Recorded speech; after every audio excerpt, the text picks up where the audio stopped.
اللہ اللہ اللہ اللہ اللہ الحمد للہ وکفی وسلام علی عبادہ الذین اصطفی اما بعد اعوذ باللہ من الشیطان الرجیم بسم اللہ الرحمن الرحیم وما الحیاة الدنیا الا متاع الغرور سبحان ربک رب العزة عما یصفون وسلام علی المرسلین والحمد للہ رب العالمین اللہم صل علی سیدنا محمد وعلی آل سیدنا محمد وبارک وسلم اللہم صل علی سیدنا محمد وعلی آل سیدنا محمد وبارک وسلم اللہم صل علی سیدنا محمد وعلی آل سیدنا محمد وبارک وسلم دنیا فنا کے داغ سے داغدار ہے. ہم ایک محدود مدت کے لیے دنیا میں آئے ہیں اور بالآخر اپنے اصلی وطن کی طرف واپس چلے جائیں گے. یہ چل چلاؤ کا گھر ہے. یہاں پر انسان نے ہمیشہ نہیں رہنا بلکہ اس نے اپنی آخرت کے لیے تیاری کرنی ہے. اللہ رب العزت نے قرآن مجید میں اس دنیا کو دار الغرور فرمایا. اس کا مطلب ہے دھوکے کا گھر.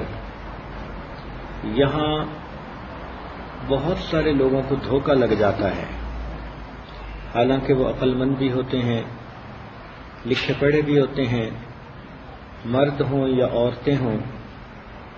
ان کو دھوکہ یہ لگ جاتا ہے کہ وہ اسی دنیا کی زندگی کو اپنا مقصود بنا بیٹھتے ہیں اور اسی کو بنانے میں ہر وقت لگے رہتے ہیں اور آخرت سے غافل ہو جاتے ہیں. چنانچہ اکثر عورتوں کو دیکھا کہ ان کو 3 مغالطے لگ جاتے ہیں، حالانکہ وہ سمجھدار ہوتی ہیں، لیکن دنیا کی چمک دمک اور دنیا کی مقناطیسیت اس طرح ان کو اپنا دیوانہ بنا لیتی ہے کہ ان کو اپنی آخرت یاد ہی نہیں ہوتی. ان کو زندگی کو دیکھ کر یوں لگتا ہے کہ جیسے اس نے تو کبھی مرنا ہی نہیں، شاید ہمیشہ ہمیشہ اس نے اسی دنیا میں رہنا ہے، حالانکہ دنیا میں کبھی ہمیشہ تو کوئی نہ رہا. تو اس لیے ان مغالطوں کو دل سے نکالنا چاہیے اور حقیقت کو سامنے رکھ کر زندگی گزارنا چاہیے. دنیا میں رہنے کے لیے انسان کو اپنی ضروریات پوری کرنی ہوتی ہے اور آخرت کی تیاری انسان کی زندگی کا مقصد ہے. آج ہم مقصد کو ضرورتوں کے لیے قربان کرتے پھرتے ہیں. عورتیں مہمانوں کی وجہ سے نمازیں قضا کر بیٹھتی ہیں، عورتیں اپنے رشتہ داروں کو خوش کرنے کے لیے بے پردگی کر لیتی ہیں. اللہ کو راضی کرنا یاد نہیں ہوتا، مخلوق کو راضی کرنے کے لیے فکر مند ہوتی ہیں. ہر وقت یہی سوچ ہوتی ہے کہ لوگ کیا کہیں گے، اور یہ نہیں سوچتی کہ قیامت کے دن اللہ رب العزت کیا کہیں گے. تو 3 مغالطے چونکہ عام ہیں، اس لیے پہلے ان کی تشریح کی جائے، پھر بات کو آگے بڑھایا جائے. پہلا مغالطہ یہ کہ ایک انسان کا بدن، ایک انسان کی روح، ایک انسان کا ظاہر اور دوسرا انسان کا باطن، ایک انسان کی صورت اور دوسری انسان کی سیرت. صورت سے مراد انسان کے جسم کی خوبصورتی اور سیرت سے مراد انسان کے عادات و اخلاق کی خوبصورتی. اب اس میں غلط فہمی یہ ہوتی ہے کہ عورتیں اپنی صورت کے حسن و جمال کو بڑھانے کے لیے ہر وقت فکر مند رہتی ہیں اور اپنی سیرت کی طرف ان کو دھیان ہی نہیں ہوتا. حالانکہ حسن صورت تو فانی چیز ہے، جبکہ سیرت کا حسن دائمی چیز ہے۔ پھر حسن صورت تو وقت کے ساتھ کم ہو جاتا ہے، سیرت کا حسن وقت کے ساتھ بڑھتا چلا جاتا ہے۔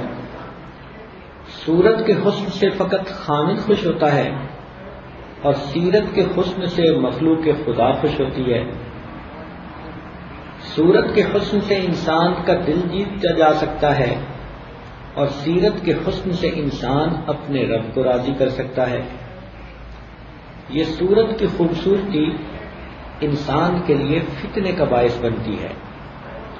چنانچہ آپ غور کریں کہ حضرت یوسف علیہ السلام کو اللہ رب العزت نے خوبصورتی عطا فرمائی۔ حدیث پاک میں آتا ہے کہ قد اعطی شطر الحسن، اللہ تعالیٰ نے انہیں حسن کا ایک حصہ عطا کر دیا تھا، اور یہی چیز ان کے لیے مصیبت کا سبب بنی کہ بھائیوں نے حسد شروع کر دیا اور بالآخر انہوں نے کنویں میں ڈال دیا۔ پھر وہ کنویں سے نکال کر غلام بنا لیے گئے اور مصر کے بازار میں جا کر بکے۔ تو حسن کی بنا پر ہی ان کے اوپر یہ مصیبت آئی، اور پھر غور کرو تو قیمت کیا لگی؟ وَشَرَوْهُ بِثَمَنٍ بَخْسٍ دَرَاهِمَ مَعْدُودَةٍ، چند سکوں کے عوض بیچ دیا گیا۔ معلوم ہوا کہ اللہ رب العزت کی نظر میں ظاہری حسن کی قیمت چند سکوں کے سوا کچھ بھی نہیں ہے۔ پھر یہی حضرت یوسف علیہ السلام عزیز مصر کے محل میں رہتے ہیں، جوانی کی عمر کو پہنچتے ہیں، تو اللہ رب العزت نے ان کو حکمت اور علم عطا فرمایا۔ ارشاد فرمایا فلما بلغ اشدہ آتیناہ حکما وعلما، اب یہ حکمت اور علم جو ان کو ملا تو اس کی بنا پر اللہ رب العزت نے ان کو یہ مقام عطا فرمایا کہ ایک وقت آیا کہ ان کو خزانوں کا مالک بنا دیا گیا، نگران بنا دیا گیا۔ جب بادشاہ نے پوچھا کہ آپ کیا کام کر سکتے ہیں اس قحط کے دور میں، تو انہوں نے فرمایا اجعلنی علی خزائن الارض، مجھے زمین کے خزانوں کا نگران متعین کر دو، انی حفیظ علیم، میں اچھا محافظ بھی ہوں اور علم والا بھی ہوں۔ تو انہوں نے یہ نہیں فرمایا کہ انی حسین جمیل، کہ میں بڑا ہی خوبصورت ہوں، اچھی میری پرسنالٹی ہے، اس لیے مجھے آپ خزانوں کا نگران بنا دیجئے۔ تو معلوم ہوا کہ اصل سیرت تھی، علم تھا، وہ اندر کی خوبیاں تھیں جس کی وجہ سے وہ پردیس میں جا کر بھی خزانوں کے نگران بن گئے۔ تو اسی لیے عورت کی ظاہری خوبصورتی اس کے لیے فتنے کا باعث بنتی ہے، جب تک کہ اس کی سیرت کی خوبی اس کے لیے امن کا باعث بنتی ہے۔ آج ایسا وقت آ گیا جس عورت کو دیکھو، چھوٹی ہو یا بڑی عمر کی، اکثر و بیشتر اسی چکر میں رہتی ہے کہ میں ایسے کپڑے پہنوں کہ خوبصورت لگوں، ایسی کوئی چیز استعمال کروں کہ میری خوبصورتی میں اضافہ ہو جائے، اور بعض تو ایسی ہیں کہ وہ سوال پوچھوا بھیجتی ہیں کہ کوئی عمل ایسا بتائیے کہ میرے چہرے پہ نور آ جائے۔ اب ان کو چہرے کا نور لوگوں کو دکھانے کے لیے چاہیے، اللہ کو دکھانے کے لیے چہرے کا نور نہیں مانگتی، اور کریمیں بھی اسی استعمال کرتی ہیں، فیئر اینڈ لولی، کہ اپنے آپ کو خوبصورت سے خوبصورت تر بنا کر پیش کریں، اس لیے کہ ایک ماحول ہے۔ بچی پیدا ہوتی ہے تو بچپن سے اپنی بہنوں کو، ماں کو، دوسری عورتوں کو دیکھتی ہے کہ سب کی سب اسی چیز کو بڑھانے کی فکر میں لگی ہوئی ہیں، تو عورت تو بچی ایک میسج لے لیتی ہے، وہ سمجھتی ہے کہ شاید عورت کی زندگی کا سب سے بڑا مقصد یہی کہ وہ اتنی خوبصورت بن جائے کہ بس اس کا اچھا رشتہ ہو جائے، اور یہی اس کی زندگی کی کامیابی کی دلیل ہے۔ یہ جزوی کامیابی ہے کہ دنیا میں اچھا رشتہ مل گیا، اصل کامیابی تو یہ کہ یہ لڑکی عورت اللہ کو پسند آ جائے۔ اگر اللہ رب العزت کو پسند نہ آئی اور دنیا میں یہ ملکہ بن کر بھی زندگی گزار کر گئی تو آخرت میں اس کا کیا بنے گا؟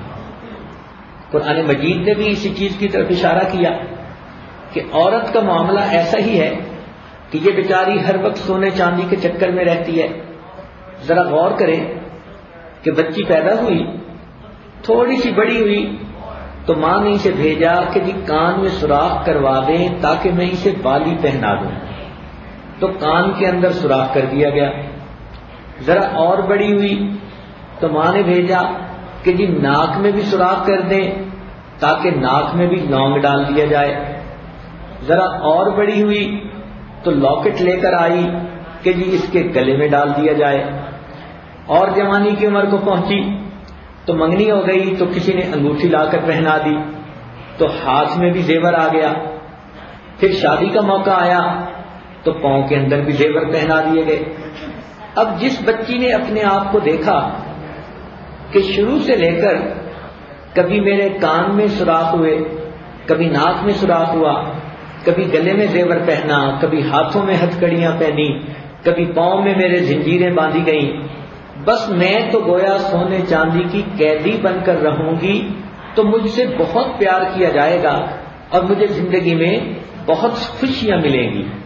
تو ایک ماحول ہے جو اس بچی کو یہ چیز سکھا دیتا ہے.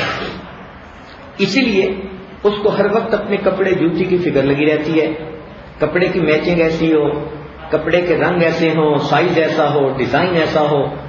ایسے لگتا ہے کہ وہ ہر وقت سوچتی ہی یہی ہے.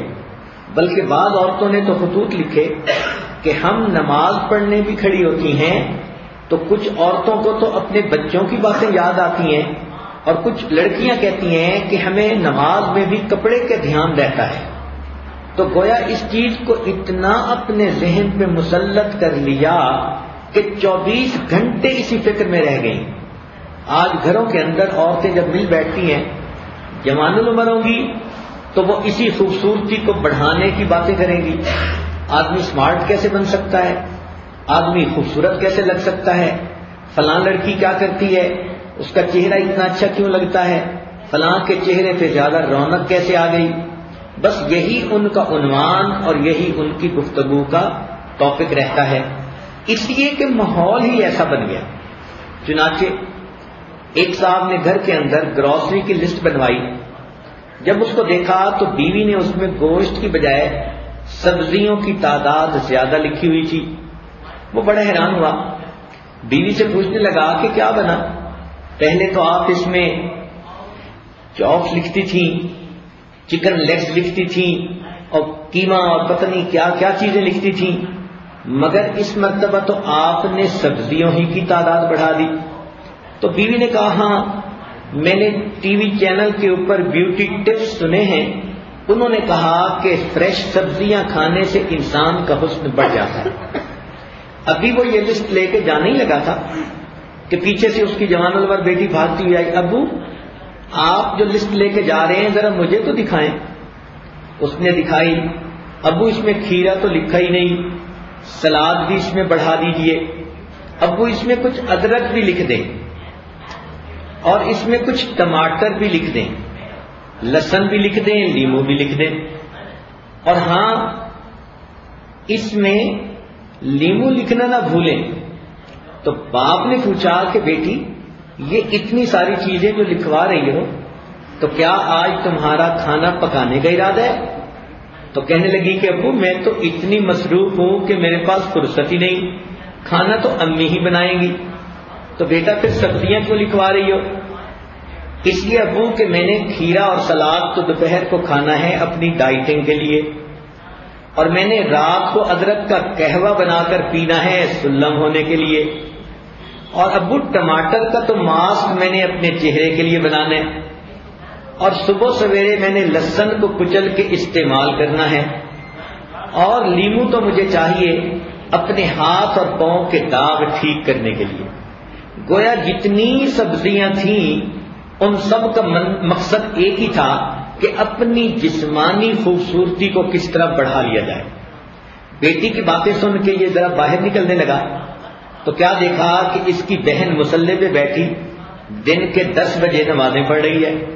یہ بڑا حیران ہوا کہنے لگا کہ بہن خیریت تو ہے، آج دن کے 10 بجے نمازیں پڑھ رہی ہو؟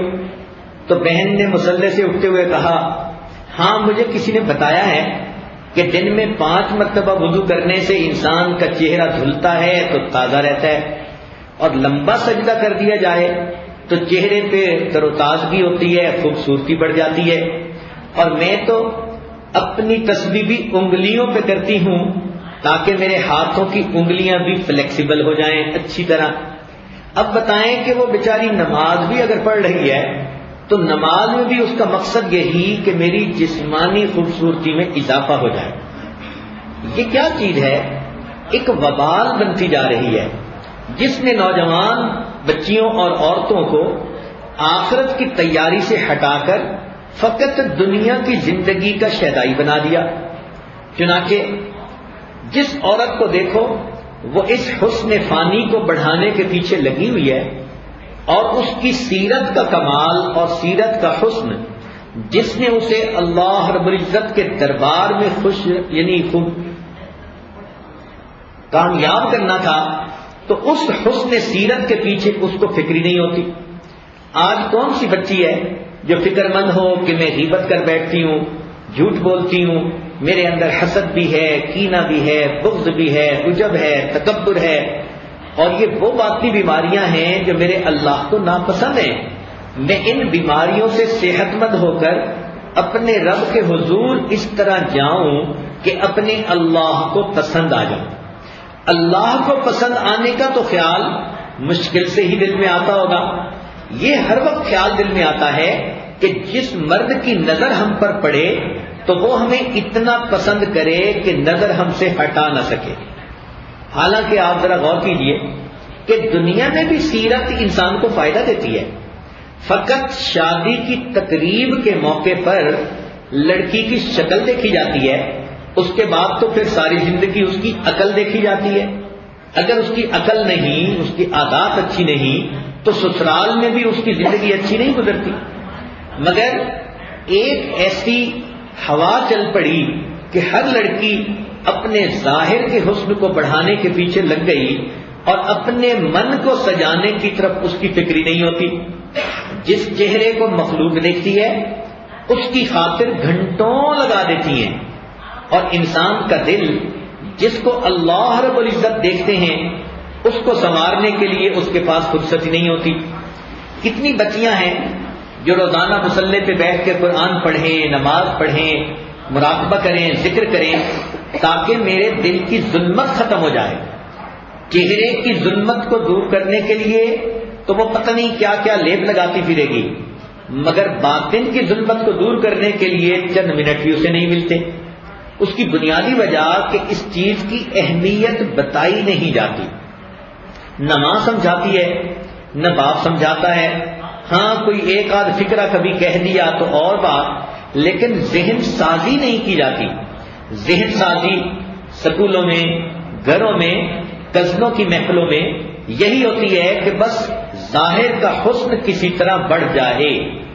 تو یہ ایک بہت بڑا مغالطہ ہے جو بچیوں کو لگ جاتا ہے۔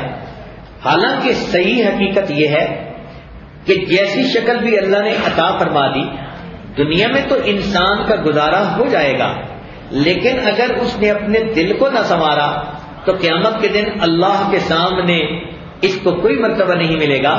اللہ تعالیٰ نے فرما دیا الا من اتى اللہ بقلب سلیم، جو سنورا ہوا دل لایا وہ دل اسے کام آئے گا۔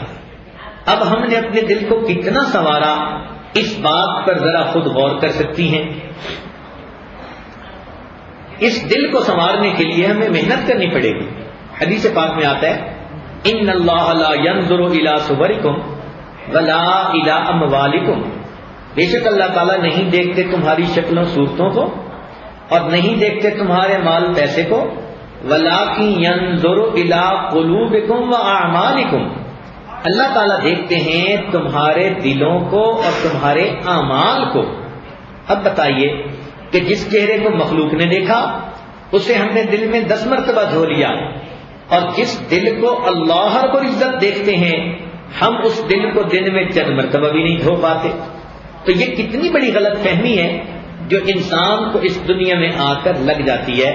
لہذا چہرے کی نوک پلک سنوارنے کے ساتھ ساتھ ہمیں چاہیے کہ اپنے اخلاق و عادات کو سنواریں تاکہ اپنے اللہ کو بھی پسند آ جائیں.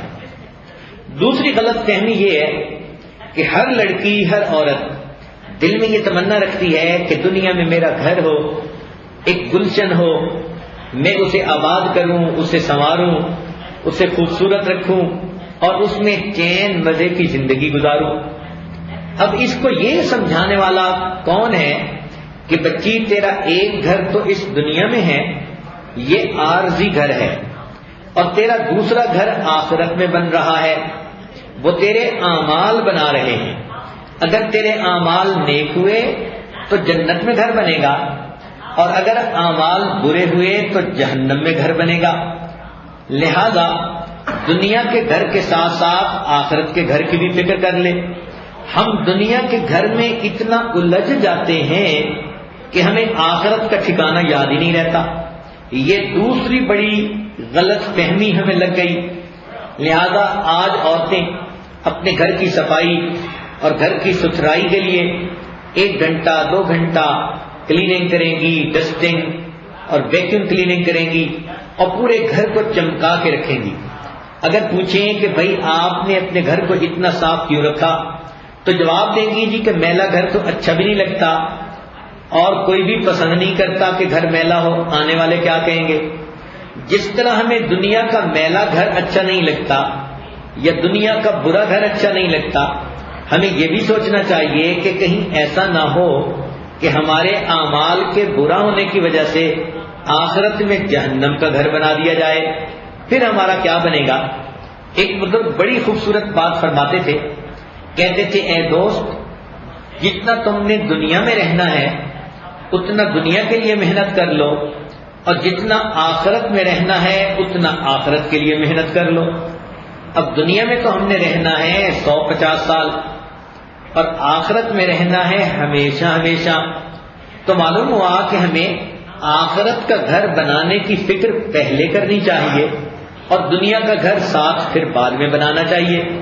یہ کوئی نہیں کہتا کہ دنیا کا گھر مت بنائیں، مگر یہ ضرور کہتے ہیں کہ دنیا کے گھر میں اتنا نہ الجھ جائیں کہ آخرت کے گھر کو بھول ہی جائیں. آج دیکھا ہے عورتیں ہر وقت سوچتی رہتی ہیں ہمارے گھر میں فرنیچر کی سیٹنگ ایسی ہو، پردوں کی سیٹنگ ایسی ہو، قالینوں کی سیٹنگ ایسی ہو، ہمارے گھر کے اندر کچن کی چیزوں کی سیٹنگ ایسی ہو. اور وہ کئی دن سوچ سوچ کے پھر اپنے گھر کی چیزوں کو ویسے سیٹ کرتی ہے. جتنا وہ ٹائم اپنے اس عارضی گھر کی سیٹنگ پر لگاتی ہے، کاش کہ اتنا ہی وقت وہ آخرت کے گھر کی سیٹنگ کے لیے لگا لیتی. نیک اعمال کر لیتی، نمازیں پڑھتی، نیک بنتی، پردے دار بنتی، تو اس کے آخرت کا گھر بھی بن جاتا. حدیث پاک کا مفہوم ہے کہ ایک آدمی جب دنیا میں بیٹھ کر اللہ کو یاد کرتا ہے، نیکی کرتا ہے، تو جنت کے اندر فرشتے اس بندے کا گھر بنانا شروع کر دیتے ہیں. اور جب یہ اس نیکی سے فارغ ہو جاتا ہے تو جنت کے فرشتے بھی کام کرنا بند کر دیتے ہیں. تو دوسرے فرشتے اس سے پوچھتے ہیں کہ تم نے کام بند کیوں کر دیا؟ تو وہ فرشتے جواب دیتے ہیں کہ ہمارے پاس اینٹ گارا ختم ہو گیا، اس لیے ہم نے کام بند کر دیا. گویا جتنی دیر ہم اللہ کی عبادت میں لگے رہتے ہیں تو اینٹ گارا وہاں پہنچتا ہے اور فرشتے ہمارا جنت کا گھر بنا دیتے ہیں.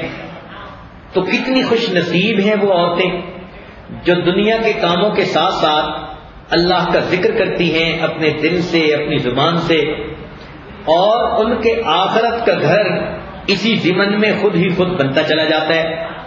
ذرا غور کیجئے کہ دنیا اور آخرت کے گھر کا فرق کتنا ہے. دنیا کا گھر عارضی، آخرت کا دائمی. دنیا کا گھر اینٹ گارے سے بنتا ہے، آخرت کا گھر سونے چاندی کی اینٹوں سے اور مشک کا سیمنٹ لگایا جاتا ہے. دنیا کے گھر میں تو عورت کو خود کام کاج کرنا پڑتا ہے. اول تو سارے کام اپنے ہاتھوں سے کرنے پڑتے ہیں، اور اگر خاوند کا رزق اللہ نے وسیع کر دیا اور گھر میں کام کرنے والی عورتیں ہیں تو بھی کام کروانا تو خود ہی پڑتا ہے، مصروف رہنا پڑتا ہے. مگر آخرت کا گھر ایسا ہوگا کہ عورت کو وہاں کوئی کام نہیں کرنا پڑے گا، نہ کھانا پکانا، نہ کپڑے دھونا، نہ استری کروانا، نہ بچوں کے لیے چیزوں کو اس طرح تیار کرنا. وہاں ہر چیز تیار ہی ملے گی. حتیٰ کہ اگر مہمانوں کی دعوت کا ارادہ کرے گی، حدیث پاک میں آتا ہے ایک بادل آئے گا اور جب وہ ہٹے گا تو دسترخوان لگ چکا ہوگا اور اس میں کھانا چن دیا گیا ہوگا. کتنی مزے کی بات ہے کہ دنیا میں تو دعوت کر کے مہمان خوش ہوتے ہیں، کھانا کھاتے ہیں، اور عورت بیچاری کو تو کئی دن کھانا بنانا پڑتا ہے. مگر آخرت میں اسے کوئی کام نہیں کرنا پڑے گا. پھر دنیا کے اندر گھر بناتی ہیں تو ہر ایک کوئی محل تو نہیں بنا سکتی، ہر ایک کا رزق اپنا اپنا. مگر آخرت کا رزق تو ایسا فراخ کہ اللہ تعالی یاقوت کا بنا ہوا محل عطا فرمائیں گے. دنیا کا جو گھر عورت نے بنایا تو اس میں خامد اور بچے اس کے پاس عارضی ہیں. بچوں کی بھی موت آئے گی، خامد کی بھی موت آئے گی، یا پھر یہ خود ہی اس گھر کو چھوڑ کے چلی جائے گی. لیکن جو آخرت کا گھر ملے گا تو وہاں اس عورت کے پاس اس کے بچے، اس کا خامد ہمیشہ ہمیشہ کے لیے ساتھ رہیں گے. دنیا میں تو عمر ڈھل جاتی ہے، جوانی چلی جاتی ہے، اور انسان کے اندر نہ وہ حسن رہتا ہے نہ طاقت رہتی ہے. اگر کسی کو اپنے حسن پہ زیادہ ناز ہو تو اللہ بھلا کرے بخار کا 3 دن کے لیے آ جائے تو بندے کو اپنی اوقات یاد دلا دیتا ہے. 3 دن کے بخار کے بعد حور پری کی شکل بھی دیکھو تو خود ہی اس کو اچھی نہیں لگے گی. تو یہ تو عارضی چیز ہے، اس پر کیا غرور کرنا، کیا ناز کرنا، کیا تکبر کرنا. مگر آخرت میں اللہ رب العزت عورت کو ایسا حسن و جمال عطا فرمائیں گے جو اس کی اپنی پسند کا ہوگا. حدیث پاک کا مفہوم ہے، ایک بازار ہوگا، عورت وہاں جائے گی اور جیسے وش کرے گی اللہ تعالیٰ ویسی ہی بیوٹی اس کو عطا فرما دیں گے. اب سوچیں ذرا کہ جس عورت کو امیجنری بیوٹی مل جائے اس کے حسن و جمال کا کیا عالم ہوگا. پھر عورت کی عمر 18 سال ہمیشہ رہے گی، جبکہ دنیا میں تو عمر بڑھنے کے ساتھ عورت کی جسامت کا بھی عجیب حال ہوتا ہے اور اس کا حسن بھی دور ہو جاتا ہے. دنیا کے اندر جتنی بھی امیر عورت ہو، نئے سے نئے کپڑے بنوائے، مگر ہر کپڑے کو دھلوائے گی پھر پہنے گی. کچھ دن تو وہ کپڑے دھلتے رہیں گے پھر پہنے جائیں گے. آخرت کے گھر کا حساب دیکھیں. حدیث پاک میں آتا ہے کہ درخت ہوگا گھر میں، انار کے پودا ہوگا، اس کے اوپر انار کا پھل لگا ہوگا. عورت جب چاہے گی کہ میں اپنی پوشاک بدل لوں تو یہ اس انار کے پھل کو اتارے گی تو اس کے اندر ایک پیک قسم کا ڈریس اس کو ملے گا جو بنا ہوا سوٹ ہوگا. یہ اللہ تعالیٰ کا بنایا ہوا بوتیک ہے کہ عورت کو وہاں سے ہر دم نیا سوٹ ملے گا اور یہ پہنے گی. اور حدیث پاک میں آتا ہے کہ وہاں کا ایسا کپڑا ہوگا کہ ایک وقت میں 70,000 رنگوں کے شیڈ اس میں جھلک رہے ہوں گے. یہ اللہ رب العزت اس کو کپڑے عطا فرمائیں گے. دنیا کا گھر تو 1 کنال کا بن گیا تو لوگ سمجھتے ہیں جی کھلا گھر ہے، 1 ایکڑ کا بنا لیا تو کیا ہی بات ہے، یہ تو جی فارم ہاؤس بن گیا ان لوگوں کا. لیکن آخرت کا گھر تو اتنا وسیع ہوگا کہ سب سے آخری بندہ جو جنت میں جائے گا، حدیث پاک میں آتا ہے اس کو اس زمین و آسمان سے 10 گنا بڑی جنت عطا کر دی جائے گی. پھر دنیا کے گھر کا تو یہ حال کہ آج خامد خوش ہے اور کل کسی بات پہ ناراض، اور ہر وقت ڈر لگا رہتا ہے عورت کو کہ خامد کہیں غصے میں آ کے ماں باپ کے گھر ہی نہ بھیج دے. تو خامد کے ڈر، غصے کا ڈر ہر وقت دل کے اوپر رہتا ہے. اور آخرت کا گھر کیسا گھر ہوگا؟ حدیث پاک میں آتا ہے کہ جب عورت وہاں جائے گی تو اللہ رب العزت فرمائیں گے کہ اے میری بندی، میں تجھ سے راضی، تو مجھ سے راضی، لہذا ہمیشہ ہمیشہ کے لیے اللہ رب العزت اس بندے سے راضی ہو جائیں گے۔ اب غور کرنا چاہیے کہ دونوں میں سے اہمیت کس گھر کی ہے، دنیا کے گھر کی یا آخرت کے گھر کی؟ اگر ہم نے آخرت کا گھر نہ بنایا اور جنت کی بجائے جہنم میں گھر بن گیا تو وہاں پر تو اتنا چھوٹا گھر ہوگا، مکانن ضیقن، اتنا چھوٹا کہ انسان اس میں پوری طرح رہ بھی نہیں سکے گا، حتیٰ کہ دعو ہنالک ثبورا، موت مانگے گا لیکن وہاں تو موت بھی نہیں آئے گی۔ اب تو گھبرا کے یہ کہتے ہیں کہ مر جائیں گے، مر کے بھی چین نہ پایا تو کدھر جائیں گے؟ پھر آخرت میں جہنم کا گھر ہوگا، وہاں ایسے بدبودار کپڑے ہوں گے کہ ساری دنیا کے انسان حیوان مر جائیں، ان کی لاشیں گل سڑ جائیں تو وہاں اتنی بدبو نہیں ہوگی جتنا اس عورت کے کپڑوں میں بدبو ہوگی۔ یہ اسے کپڑے دیے جائیں گے، کھانے میں زقوم کا پودا دیا جائے گا جو کڑوا بھی ہوتا ہے کانٹے والا بھی ہوتا ہے، آگ میں رہے گی، اس کی آنکھوں میں سلائیاں پھیری جائیں گی، غیر محرم کو دیکھا کرتی تھی، اس کو لٹکایا جائے گا بالوں کے ذریعے باندھ کر کہ تم ننگے سر پھرا کرتی تھی، اس کو اور اسی قسم کے عذاب ہوں گے۔ تو اب خود سوچیں کہ دنیا کے گھر کی اہمیت کتنی اور آخرت کے گھر کی اہمیت کتنی، اور پھر اس بات پہ غور کریں کہ ہم آج زیادہ وقت کس کو دیتے ہیں؟ 2-3 گھنٹے روزانہ اس دنیا کے گھر کو دے دیتے ہیں اور آخرت کی گھر کے لیے ہمیں چند منٹ بھی نہیں ملتے۔ تو یہ کتنا بڑا مغالطہ ہے جو آج عورتوں کو لگا ہوا ہے۔ تیسرا بڑا مغالطہ یہ لگ گیا کہ عورت سمجھتی ہے کہ میری رخصتی ایک ہی مرتبہ ہوتی ہے، حالانکہ یہ بہت بڑا مغالطہ۔ ہر عورت کی رخصتی زندگی میں 2 مرتبہ ہوتی ہے۔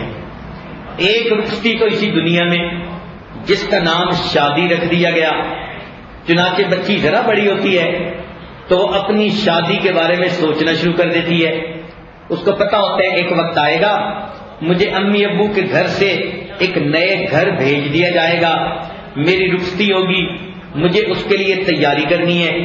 چنانچہ جہیز بنانے کے لیے ماں کو فکر لگ جاتی ہے۔ ہم نے تو یہ دیکھا کہ بچی ابھی کھلونوں میں کھیل رہی ہوتی ہے، اس وقت سے ماں اس کے جہیز کی تیاری کر رہی ہوتی ہے۔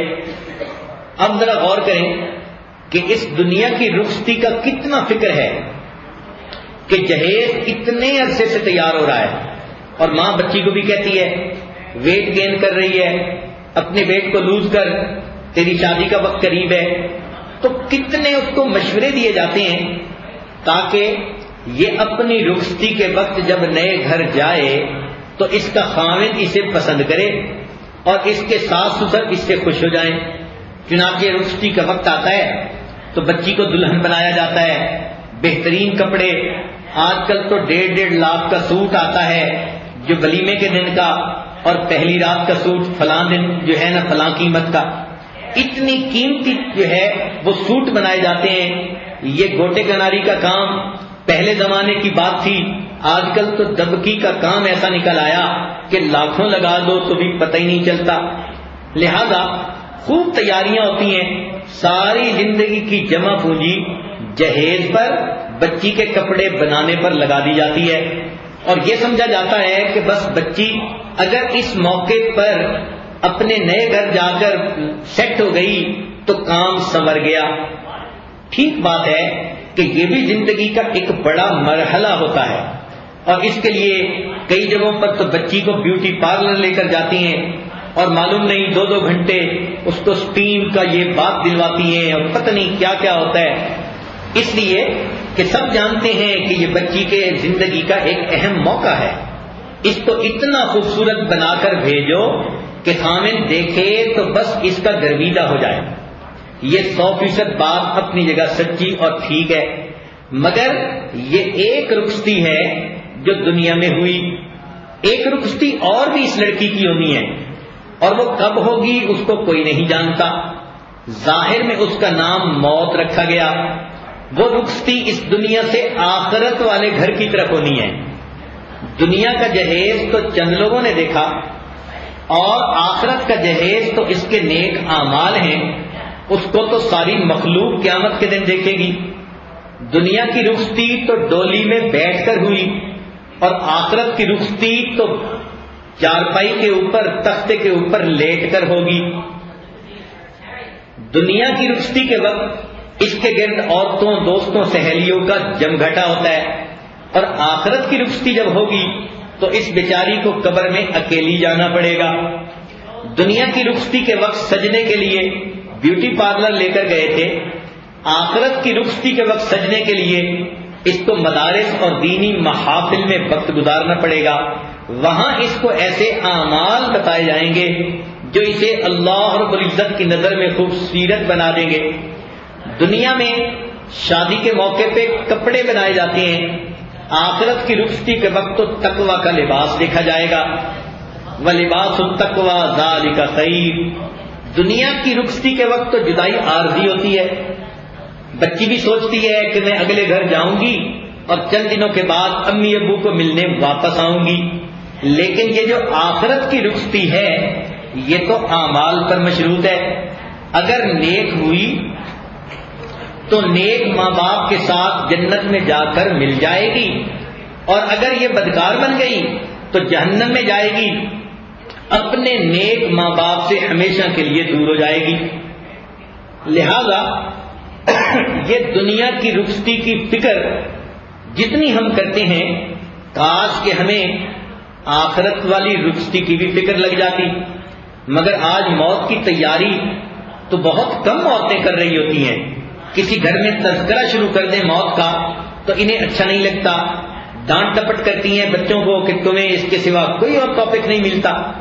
تو اب سوچئے کہ یہ 3 مغالطے اکثر بچیوں کو لگ جاتے ہیں.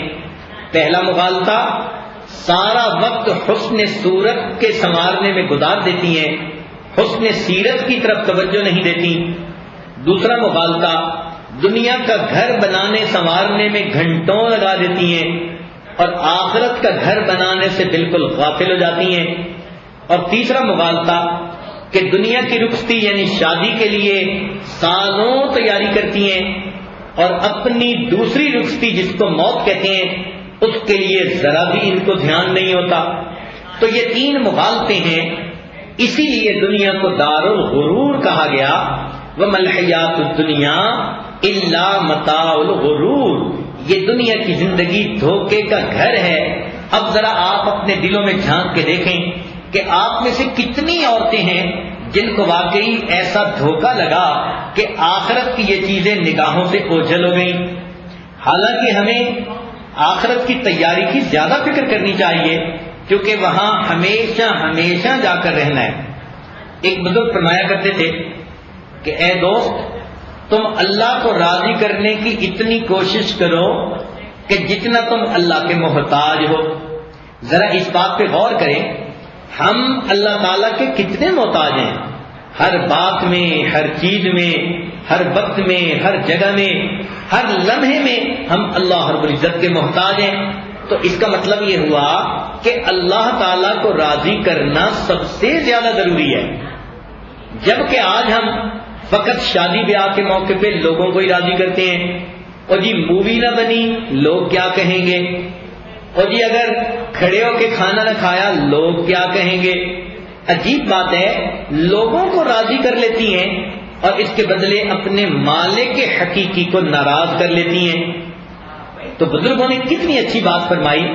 وہ فرماتی ہیں کہ اے بہن اللہ کو اتنا راضی کرو جتنا تم اللہ رب العزت کی محتاج ہو.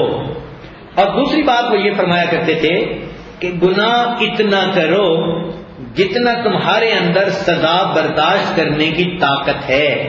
اب ذرا غور کریں, حالت تو ہماری ایسی ہے کہ خامن اگر ہمیں ترش نظروں سے دیکھ لے تو ہم روتے روتے اپنے دوپٹے بھگو دیتی ہیں کہ جی خامن تو مجھے ہر وقت تیوری چڑھا کے دیکھتا ہے, غصے کی نظروں سے دیکھتا ہے. ہم غصے کی نظریں خامن کی برداشت نہیں کر سکتی. اگر قیامت کے دن اللہ رب العزت نے غصے سے دیکھا, یہ حدیث یا جیسے قرآن مجید میں ہے وَلَا يَنظُرُ إِلَيْهِمْ, اللہ تعالیٰ بعض لوگوں کی طرف نہ دیکھے گا, وَلَا يُكَلِّمُهُمُ اللَّهُ, یوم القیامہ، قیامت کے دن اللہ ان سے ہم کلامی نہیں کرے گا۔ اب خامد اگر بولنا چھوڑ دے یا غصے سے دیکھے یا دیکھے ہی نہ تو زندگی میں مصیبت آ جاتی ہے۔ سوچیں قیامت کے دن جن کو اللہ نے دیکھنے سے انکار کر دیا یا اللہ رب العزت نے ان سے گفتگو کرنے سے انکار کر دیا، پھر ان کا کیا ٹھکانہ ہوگا۔ تو آج ان باتوں کی طرف ہم دھیان ہی نہیں کرتے۔ دھوپ پہ اگر کوئی ہمیں کھڑا کر دے تو 10 منٹ دھوپ کی گرمی ہم سے برداشت نہیں ہوتی، بھلا جہنم کی گرمی ہم سے کیسے برداشت ہوگی۔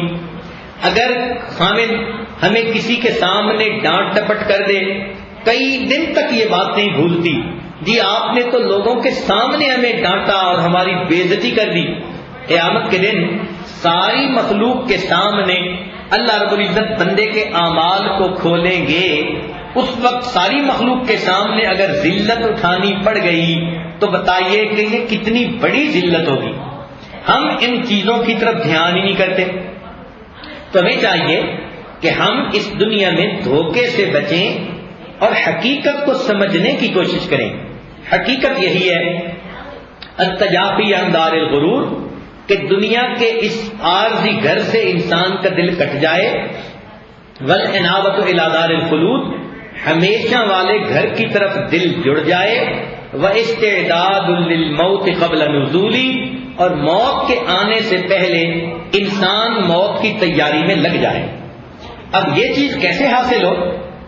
اس کے لیے 2 چیزیں بڑی اہم ہیں، ذرا دل کے کانوں سے سنیے گا۔ وہ 2 چیزیں اللہ تعالیٰ سے مانگیں اور اپنے اندر اس کو بڑھانے اور پیدا کرنے کی کوشش کریں۔ پہلی چیز ہے اللہ تعالیٰ سے ملاقات کا شوق۔ جتنا اللہ تعالیٰ سے ملاقات کا شوق زیادہ ہوگا اتنا انسان اس ملاقات کے لیے تیاری کرے گا۔ دنیا کا بھی دستور ہے، جب بھی کوئی ملاقات ہو تو اس کے لیے تیاری کرتے ہیں۔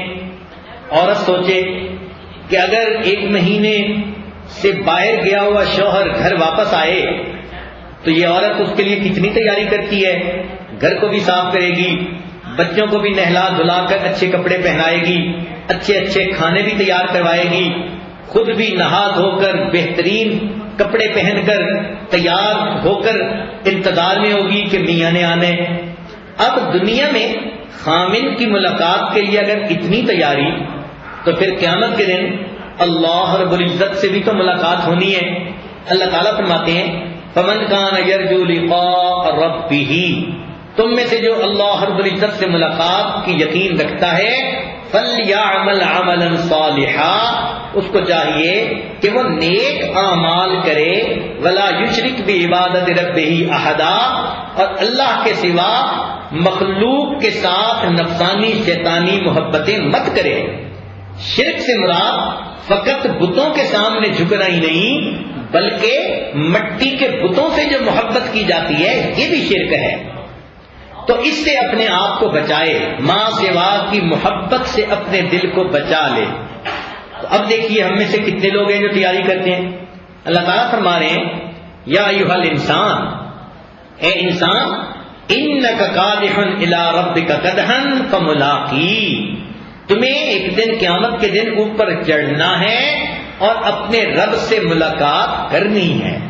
اب یہ ملاقات دوست کی مانند ہوگی یا اجنبی کی مانند، یہ بات کا فیصلہ ہمارے اعمال کریں گے۔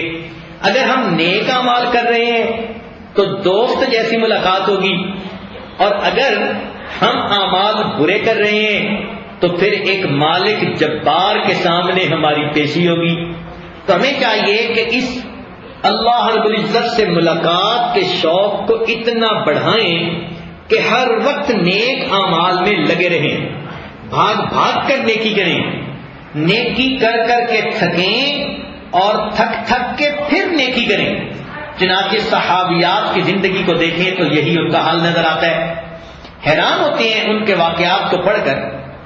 سیدہ فاطمہ الزہرا رضی اللہ تعالیٰ عنہا نبی علیہ السلام کی صاحبزادی ہیں، اور آپ کو خاتون جنت کی بشارت مل چکی، مگر گھر کا سارا کام خود کرتی تھیں، جھاڑو دیتی تھیں، کھانا پکاتی تھیں، حتیٰ کہ اگر گھر کا کوئی جانور ہوتا تو اس کو چارہ بھی ڈال دیتی تھی.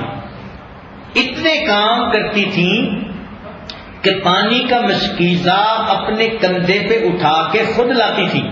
ہاتھوں میں گٹے پڑ گئے تھے، نشان پڑ گئے تھے، بلکہ گھر میں کام کرنے والی کوئی خادمہ بھی نہیں تھی. اب سوچئے کہ اللہ رب العزت کے پیارے محبوب صلی اللہ علیہ وسلم کی صاحبزادی وہ دنیا کی زندگی میں ایسا رہ رہی ہے، یہ اس کے لیے اللہ کے قرب کا ذریعہ تھا. چنانچہ انہوں نے دنیا میں مشقتیں اٹھائیں اور اس کے بدلے آخرت کے درجات کما لیے. اور اس سب کے باوجود جب رات آتی تھی تو رات کو لمبی تہجد پڑھا کرتی تھی. چنانچہ واقعہ ہے کہ ایک مرتبہ عشاء کے بعد انہوں نے 2 رکعت کی نیت باندھی، قرآن مجید کی تلاوت کرتی رہیں حتیٰ کہ جب انہوں نے سلام پھیرا تو دیکھا کہ صبح صادق کا وقت قریب ہے. رونے بیٹھ گئیں، دعا کے لیے ہاتھ اٹھائے اور دعا یہ مانگی، اللہ میں نے تو 2 ہی رکعت کی نیت باندھی تھی، تیری راتیں کتنی چھوٹی ہیں کہ میری 2 رکعت میں تیری ساری رات ہی ختم ہو گئی. ان کو راتوں کے چھوٹا ہونے کا شکوہ رہتا تھا. وہ دن میں کام کر کر کے تھک جاتی تھیں، لیکن رات کو تہجد کے وقت مصلی پہ آ کے تر و تازہ ہو جاتی تھی. یہ ان کی زندگی تھی. بلکہ ایک اور صحابیہ کا اس سے بھی عجیب قصہ. اللہ رب العزت نے ان کو حسن صورت حسن سیرت سے نوازا تھا. ان کی شادی ایک نوجوان صحابی سے ہوئی. اس صحابی کو بھی اللہ نے بہت حسن دیا تھا اور ان کا تجارت کا معاملہ بھی بہت اچھا تھا. مال و دولت کی بھی بہتات تھی، گھر بھی بہت اچھا تھا. چنانچہ یہ صحابیہ اپنے خامد سے بہت محبت کرتی اور گھر میں خوشی خوشی زندگی گزارتے میاں بیوی. کچھ عرصہ زندگی گزارنے کے بعد ایک دن اس عورت نے کوئی ایسا کام کیا کہ جس پر خامد کا دل بہت خوش ہوا اور اس نے خوش ہو کر بیوی سے یہ کہہ دیا کہ آپ جو کہیں گی میں آپ کی بات کو پورا کر دوں گا. جب خامد نے یہ کہہ دیا تو بیوی نے کہا کہ اچھا آپ مجھے طلاق دے دیجئے. خامد یہ لفظ سن کر حیران، کہنے لگا بات کیا ہے؟ آپ مجھ سے اتنی محبت کرتی ہو، میں آپ پہ اتنی محبت کرتا ہوں. ہمارا جوڑا ایک مثالی جوڑا، ہمارا گھر گلشن کی مانند، ہم تو آئیڈیل زندگی گزار رہے ہیں. آخر آپ نے مجھ میں کون سا عیب دیکھا کہ آپ مجھ سے طلاق مانگ رہی ہو؟ اس نے کہا جی کہ بس آپ نے کہا تھا کہ میں آپ کی بات کو پورا کر دوں گا تو میں آپ سے طلاق چاہتی ہوں، مجھے طلاق دے دیں. اب وہ صحابی کہنے لگے کہ میں طلاق دینے کے بارے میں تو سوچ ہی نہیں سکتا. چنانچہ میاں بیوی میں فیصلہ ہوا کہ چلیں ہم نبی علیہ الصلوۃ والسلام کی خدمت میں حاضر ہوتے ہیں اور اس مسئلے کا حل پوچھتے ہیں. چنانچہ میاں بیوی دونوں تیار ہو کے چل پڑے. راستے میں جا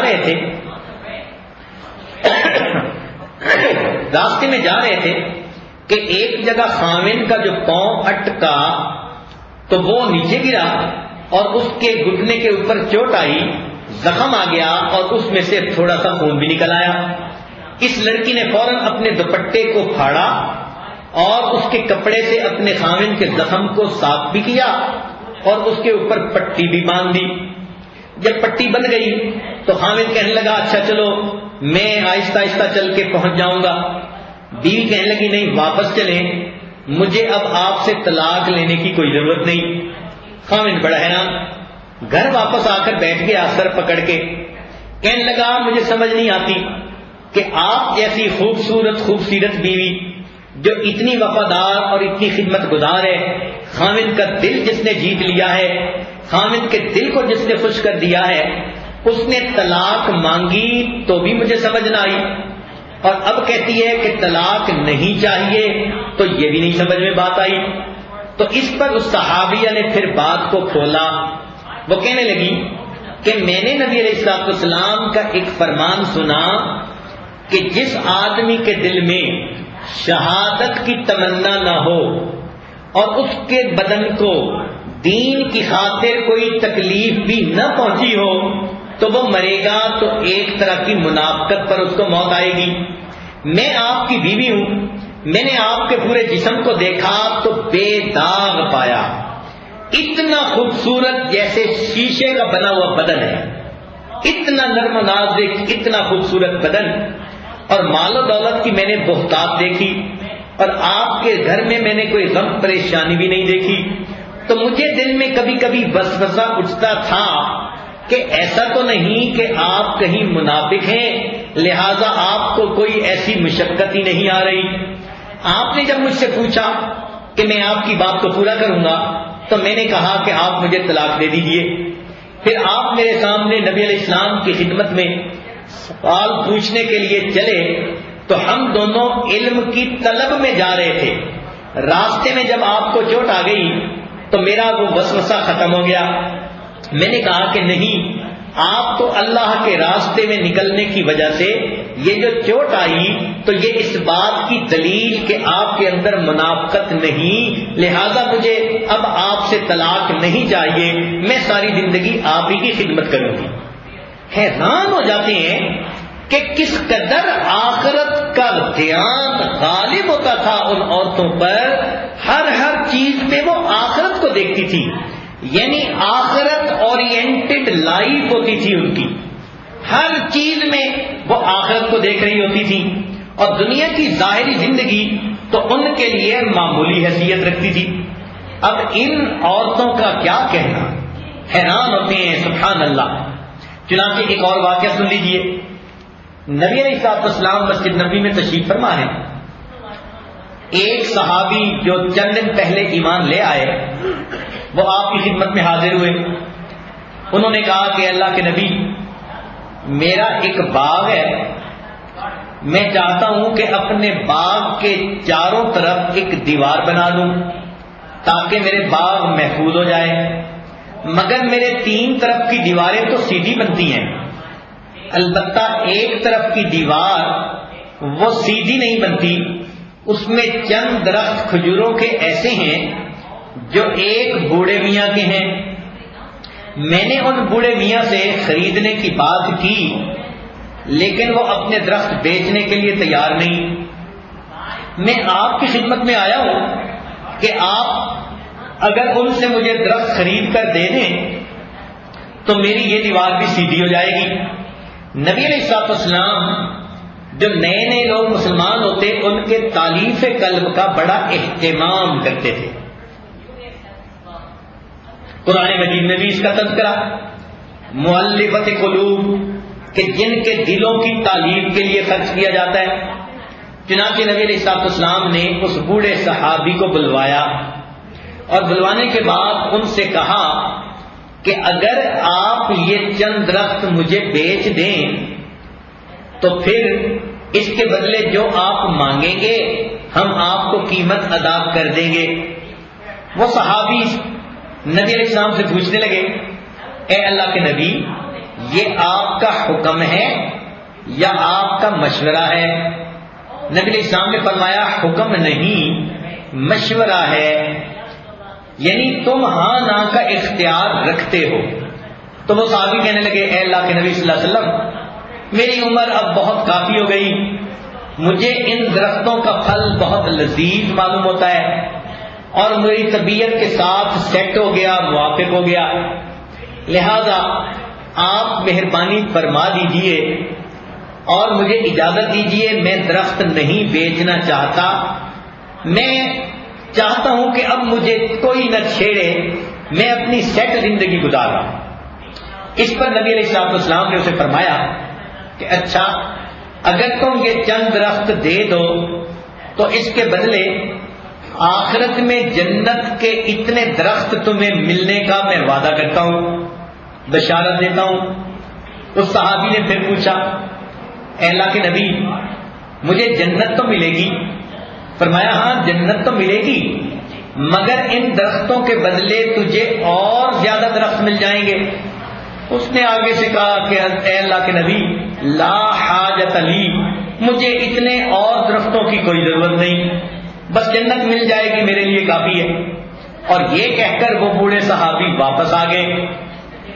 اب نبی علیہ السلام بھی خاموش، اور وہ آدمی جو خریدنا چاہتا تھا وہ بھی خاموش کہ بات نہ بن سکی۔ مسجد میں ایک اور صحابی محفل میں موجود تھے، وہ اٹھ کے نبی علیہ السلام کی خدمت میں حاضر ہوئے اور پوچھنے لگے کہ اے اللہ کے پیارے محبوب صلی اللہ علیہ وسلم، بتائیے کہ جو آپ نے جنت کی کھجوروں کا وعدہ فرمایا یہ اسی بوڑھے کے ساتھ ہے، یا اگر میں یہ درخت بوڑھے سے خرید کر دے دوں تو یہ جنت کے درختوں کا وعدہ میرے ساتھ بھی ہوگا؟ اللہ کے نبی صلی اللہ علیہ وسلم نے فرمایا کہ اگر آپ خرید کر دو تو آپ کے ساتھ بھی جنت کے درختوں کا وعدہ۔ چنانچہ وہ صحابی جو تھے وہ چلے اور سیدھا اس بوڑھے کے پاس آئے۔ بوڑھا بھی اپنے گھر میں واپس جا کر آرام سے بیٹھ گیا تھا۔ یہ اس سے ملے، سلام دعا کی، اور پھر اس کو تعارف کرواتے ہوئے کہا کہ کیا آپ کو پتا ہے کہ قباء کے اندر 1000 کھجوروں کے درختوں کا باغ ہے؟ بوڑھے میاں نے کہا ہاں میں نے سنا تو ہے۔ کہا کہ تمہیں پتا ہے کہ اس باغ کے اندر ایسی بھی کھجوریں ہیں جو کھجوریں تمہارے پاس لگی ہوئی ہیں اور اس سے کئی گنا زیادہ ہے؟ بوڑھے نے کہا ہاں میں نے یہ بھی سنا ہے۔ تو اس صحابی نے کہا کہ اس باغ کا مالک میں ہوں اور میں تمہارے ساتھ ایک سودا کرنا چاہتا ہوں کہ تم یہ چند کھجوریں مجھے بیچ دو اور اس کے بدلے 1000 کھجوروں کا باغ لے لو۔ جو کھجوریں تمہیں بہت پسند ہیں کئی گنا زیادہ تعداد میں وہاں بھی مل جائیں گی، گھر بھی یہاں سے بہتر مل جائے گا۔ چنانچہ وہ بوڑھا تیار ہو گیا تھوڑی سی ترغیب کے بعد کہ چلو میری کھجوریں جیسی میں چاہتا ہوں، پسند کرتا ہوں، کھاتا ہوں، مجھے یہی وہاں مل جائے گی۔ بوڑھے میاں نے سودا کر لیا۔ چنانچہ اس سودے کے بعد وہ نبی علیہ السلام کی خدمت میں حاضر ہوئے، عرض کیا اے اللہ کے نبی، میں نے بوڑھے میاں سے سودا کر لیا، اب وہ چند کھجوریں میں آپ کی خدمت میں پیش کرتا ہوں اور اس کے بدلے آپ مجھے جنت کی کھجوروں کی بشارت عطا فرمائیے۔ نبی علیہ السلام نے بشارت عطا فرما دی۔ اس کے بعد یہ صحابی اٹھے اور سیدھا قباء پہنچے اور اپنے باغ کے کنارے پر کھڑے ہو کر انہوں نے اپنی بیوی کو پکارنا شروع کر دیا، اے فلاں، اے فلاں، فلاں کی امی، جلدی میری بات سنو۔ ان کی بیوی نے جواب دیا خیریت تو ہے، آپ نے مجھے اس طرح دور سے کھڑے ہو کے تو کبھی نہیں پکارا۔ اس پر اس صحابی نے کہا کہ دیکھو میں اس باغ کا سودا کر چکا ہوں اور اس کے بدلے نبی علیہ السلام سے جنت کی چند کھجوریں پانے کی بشارت حاصل کر چکا ہوں۔ میں چاہتا ہوں کہ تم بچوں کو لو، سامان کو لو اور باغ میں سے باہر آ جاؤ، میں اس باغ میں داخل نہیں ہونا چاہتا۔ یہ بات سن کر وہ عورت آگے سے کہنے لگی تمہارا بھلا ہو، اللہ تمہارے ساتھ بھلا کرے، تم نے زندگی میں پہلی مرتبہ کتنا اچھا سودا کر دیا۔ یہ ایمان بنے ہوئے تھے، یقین بنے ہوئے تھے کہ یہ دنیا کے 1000 درختوں کا باغ چلا بھی گیا تو یہ چند دن کی بات ہے اور آخرت کی کھجوروں کی بشارت مل گئی تو زندگی کا مقصد ہمیں حاصل ہو گیا۔ تو اگر اللہ رب العزت سے ملاقات کا شوق ہو تو پھر انسان آخرت کی تیاری کے لیے فکر مند رہے گا۔ اور دوسری چیز ہے اللہ تعالی کے سامنے پیشی کا خوف کہ ہمیں اللہ تعالی کے سامنے پیشی کا خوف نصیب ہو جائے۔ جب اللہ تعالیٰ کے سامنے پیشی کا خوف ہوگا تو یقیناً ہم گناہوں سے ڈریں گے، اس لیے کہ انسان کی ملاقات قیامت کے دن 2 طرح کی ہو سکتی ہے۔ اگر تو نیکی کی ہوگی، تقوی کی زندگی گزاری ہوگی تو اللہ رب العزت کے سامنے یہ دوست بن کر پیش ہوگا۔ حدیث پاک میں فرمایا الموت جسر یوصل الحبیب الی الحبیب، موت ایک پل ہے جو ایک دوست کو دوسرے دوست کے ساتھ ملا دیتی ہے۔ تو موت آتے ہی اس بندے کی اللہ سے ملاقات ہو جائے گی بلکہ بعض کتابوں میں لکھا کہ قیامت کے دن کچھ ایسے بھی خوش نصیب لوگ ہوں گے جو اللہ کے سامنے اس طرح کھڑے ہوں گے، وہ اللہ رب العزت کو دیکھ کر مسکرائیں گے اور اللہ تعالیٰ ان کو دیکھ کر مسکرائیں گے۔ اللہ اکبر کبیرہ، یہ کیسے خوش نصیب لوگ ہوں گے؟ تو جیسے، بلکہ حسن بصری رحمۃ اللہ علیہ فرماتے تھے کہ جیسے پردیس میں گیا ہوا دوست مدت کے بعد واپس لوٹے تو گھر میں جس طرح اس کا استقبال کیا جاتا ہے، نیک متقی بندہ جو دنیا کے پردیس میں زندگی گزار کر واپس جائے گا، اللہ تعالیٰ قیامت کے دن اس طرح اس کا استقبال فرمائے گا۔ اور دوسری ملاقات کی صورت یہ ہے کہ جس طرح ایک مجرم پکڑ لیا جائے اور حاکم کے سامنے پیش کیا جائے اور حاکم نے اس کی سزا سنانی ہو، تو یہ مجرم کس طرح ڈرتا کانپتا لرزتا اس حاکم کے سامنے پیش ہوتا ہے، خوف ہوتا ہے، جان نکلی جا رہی ہوتی ہے کہ جرم تو میں نے کر لیے، پتہ نہیں اب حاکم مجھے کیسی سزا دے گا۔ تو جس بندے نے دنیا میں گناہ کیے ہوں گے، قیامت کے دن وہ اس مجرم کی طرح اللہ رب العزت کے سامنے پیش کیا جائے گا۔ لہذا جس بندے کے دل میں اللہ رب العزت کے سامنے پیشی کا خوف ہوگا، یقیناً وہ گناہوں سے بچے گا۔ چنانچہ کتنی نوجوان لڑکیاں ایسی ہیں کہ جن کو دعوت گناہ ملتی ہے مگر وہ اس لیے زنا کا گناہ نہیں کرتی، ان کو ڈر ہوتا ہے کہ اگر کوئی خرابی ہوئی تو خاوند کے سامنے کیا منہ دکھاؤں گی۔ تو جیسے خاوند کے سامنے جانے کے ڈر کی وجہ سے اس جوان لڑکی نے موقع ہونے کے باوجود زنا سے پرہیز کیا، اسی طرح مومن اللہ رب العزت کے سامنے پیشی کے ڈر سے دنیا میں گناہوں سے پرہیز کرتا ہے۔ یہ اللہ کا خوف جس دل میں ہو، یقیناً وہ خوش نصیب انسان ہوتا ہے، اور اللہ تعالیٰ ایسے بندے کو پسند فرماتے ہیں، بلکہ اس کو جنت میں اللہ تعالیٰ 2 گھر عطا فرمائیں گے۔ قرآن مجید میں فرمایا وَلِمَنْ خَافَ مَقَامَ رَبِّهِ جَنَّتَانِ، کہ جو اپنے رب کے سامنے کھڑے ہونے سے ڈرا، اللہ تعالیٰ اس کو جنت میں 2 گھر عطا فرمائیں گے۔ سبحان اللہ، جیسے دنیا میں ایک بندے کا گھر لوساکا میں بھی ہے اور چپاٹا میں بھی ہے، کچھ وقت وہاں گزارتے ہیں، کچھ یہاں گزارتے ہیں، بالکل اسی طرح اللہ تعالیٰ بھی بندے کو 2 گھر عطا فرمائیں گے، کچھ اس گھر میں وقت گزاریں گے، کچھ اس گھر میں گزاریں گے۔ یہ ان کو ملے گا جن کے دل میں اللہ رب العزت کا ڈر ہوگا۔ چنانچہ ایک نوجوان لڑکا تھا، قصاب تھا، اور ایک باندی کے ساتھ اس کو تعلق ہو گیا۔ اس کے حسن پہ ایسا فریفتہ ہوا کہ بیچارے کا کسی کام میں دل ہی نہیں لگتا تھا، سارا دن اسی کا خیال اور ساری رات اسی کی سوچ، زندگی مصیبت بن گئی۔ چنانچہ اس نے دل میں سوچا کہ میں کوئی ایسا موقع تلاش کروں کہ اس باندی کے ساتھ مجھے میل ملاپ کا موقع مل جائے۔ اس نے جب ذرا غور کیا تو اس نے دیکھا کہ وہ باندی کام کاج کے لیے دن رات کے مختلف حصوں میں مختلف جگہوں پر جاتی ہے۔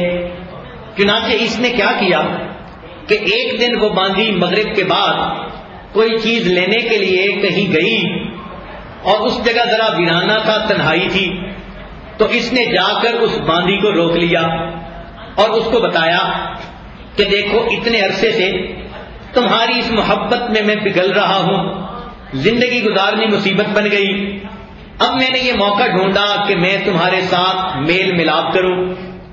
جب اس نوجوان نے یہ بات کہی تو وہ باندی نیک تھی، تقیہ تھی، اللہ سے ڈرنے والی تھی۔ اس نے اس کو کہا کہ دیکھ اے نوجوان، جتنا تم مجھ سے محبت کرتے ہو اس سے زیادہ میں تمہیں پسند کرتی ہوں، لیکن میں اللہ رب العزت کے سامنے پیشی سے ڈرتی ہوں اور میں گناہ سے کرنے سے انکار کرتی ہوں۔ اس لڑکی نے ایسے اچھے انداز سے بات کہی کہ اس نوجوان کے دل میں بھی اللہ کا خوف بیٹھ گیا اور اس نے اس لڑکی کو چھوڑ بھی دیا اور اپنی زندگی بدلنے کی نیت بھی کر لی، توبہ کر لی۔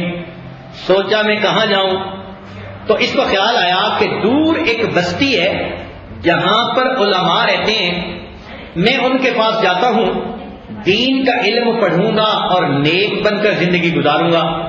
لہذا 10-15 میل کے فاصلے پہ جو بستی تھی یہ اس کی طرف چل پڑا۔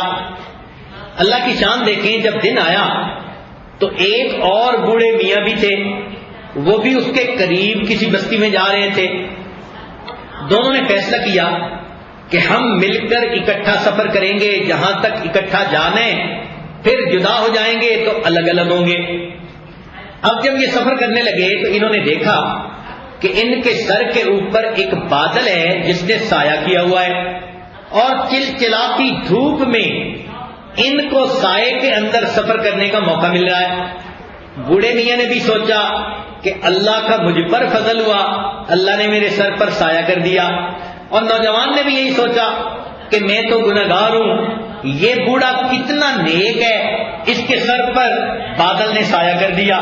چنانچہ یہ چلتے رہے، جب جدا ہونے کی جگہ آئی تو اس وقت اس بوڑھے کو حیرانی ہوئی کہ بادل تو اس نوجوان کے سر پر سایہ کیے ہوئے تھا اور بوڑھے کو دھوپ میں چلنا پڑا۔ تو بوڑھا لوٹ کر آیا اور اس نے نوجوان کو روک کر پوچھا کہ نوجوان بتا، تیرا کون سا عمل ہے جو اللہ تعالیٰ کو اتنا پسند آیا کہ اللہ نے تیرے لیے بادل کا دھوپ میں سایہ کر دیا؟ تو نوجوان کی آنکھوں میں آنسو آ گئے، اس نے اپنی حقیقت کھولی کہ میں تو اتنا برا اور اتنا گناہگار انسان، لیکن میں نے رات ایک گناہ سے سچی توبہ کر کے اپنے اللہ سے سلو کر لی۔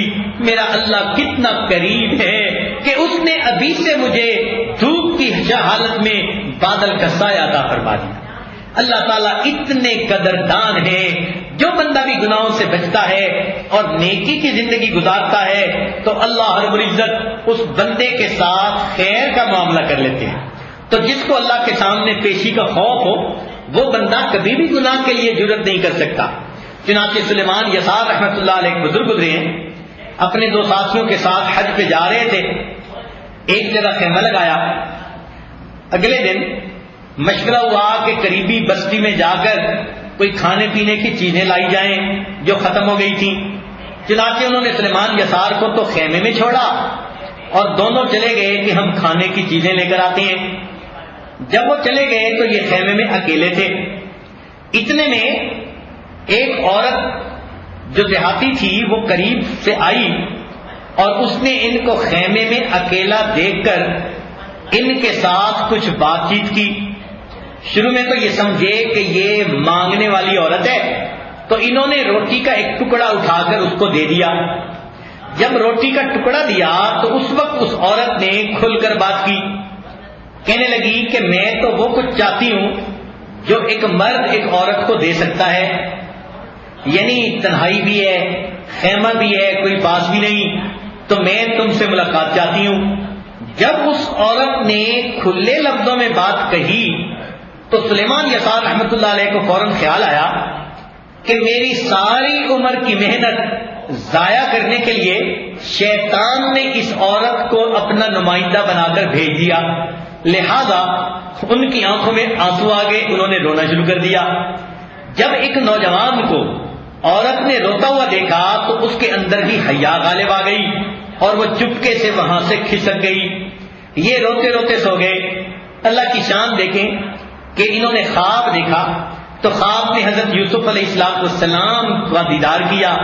تو جب انہوں نے یوسف علیہ السلام کا دیدار کیا بڑا خوش ہوئے اور خواب میں ان کو کہنے لگے، حضرت ہم نے آپ کا واقعہ قرآن میں پڑھا کہ آپ نے کس طرح اپنے آپ کو پاک دامن رکھا اور زلیخا کی دعوت کے باوجود اللہ نے آپ کے ساتھ خاص رحمت کا معاملہ فرمایا، تو آپ یوسف علیہ السلام مجھے آپ سے بہت محبت ہے۔ تو یوسف علیہ السلام نے جواب دیا کہ دیکھو میں تو اللہ رب العزت کا پیغمبر نبی تھا، میرے ساتھ اللہ کی حفاظت تھی، اللہ کی رحمت تھی، میرا ایسے موقع سے بچ جانا یہ اتنی بڑی بات نہیں، اتنی بڑی بات تو یہ ہے کہ سلیمان تم ایک اللہ کے ولی ہو کر اس گناہ سے بچ گئے، مجھے تم سے بھی زیادہ محبت ہے۔ تو جو لوگ تقوی پرہیزگاری کی زندگی گزارتے ہیں اللہ کی مخلوق بھی ان سے محبت کرتی ہے اور اللہ تعالیٰ بھی ان سے محبت کرتے ہیں. لہذا اللہ تعالیٰ کے سامنے پیشی کا خوف اگر نصیب ہو جائے تو ہم گناہوں سے بچیں گے، اور اگر اللہ تعالیٰ سے ملاقات کا شوق نصیب ہو جائے تو ہم اللہ تعالیٰ کی ملاقات کے لیے تیاری کرتے ہوئے بھاگ بھاگ کے نیکی کریں گے، تلاوت کریں گے، پردے کا خیال رکھیں گے، ہر بات کریں گے. لہذا ایک آخری بات ذہن میں رکھ لیجئے کہ دنیا میں کوئی ایسا عمل نہ کر بیٹھنا کہ جس سے اللہ کی نگاہ میں گر جاؤ.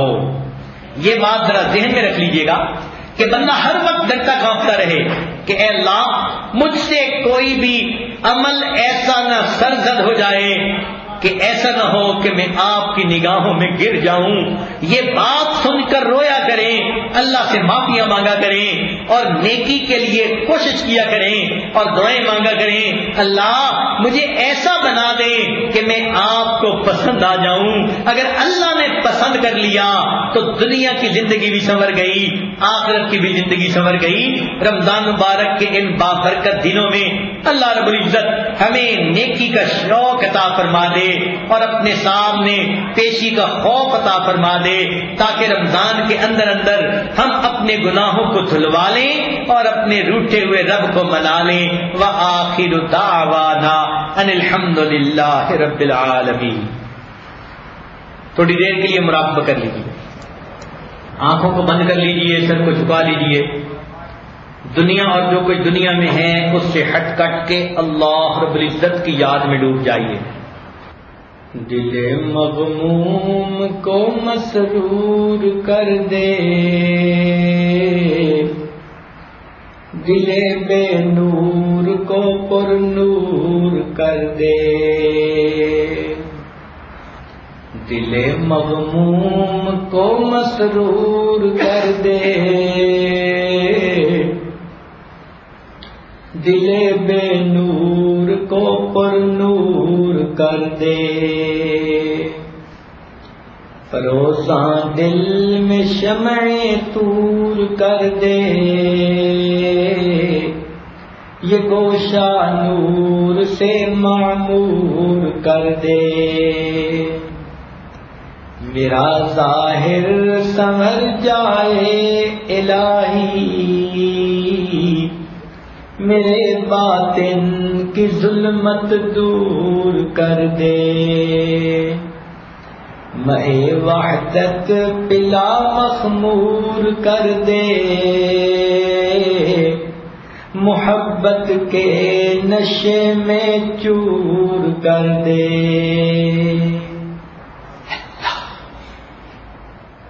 لا الہ الا اللہ محمد رسول اللہ. بسم اللہ الرحمن الرحیم. اللهم صل علی سیدنا محمد وعلی آل سیدنا محمد وبارک وسلم. میرے مالک ظاہر میں آپ کے بندے ہیں، حقیقت میں ہیں بندے ہیں. یا اللہ ہماری زندگی کو دور فرما، ہمیں اپنی زندگی کی صدیق عطا فرما. ہمیشہ زندگی والے آواز ہماری کوئی حفاظت فرما. خیر کے ناخن سے لے کے سر کے بعد تک ہماری حفاظت فرما. نیک اعمال کرنے کی توفیق عطا فرما. برے دن سے، بری بات سے، بری رات سے، برے انجام سے ہماری حفاظت فرما. ہدایت مل جانے کے بعد ضرورت و گمراہی سے حفاظت کرنا.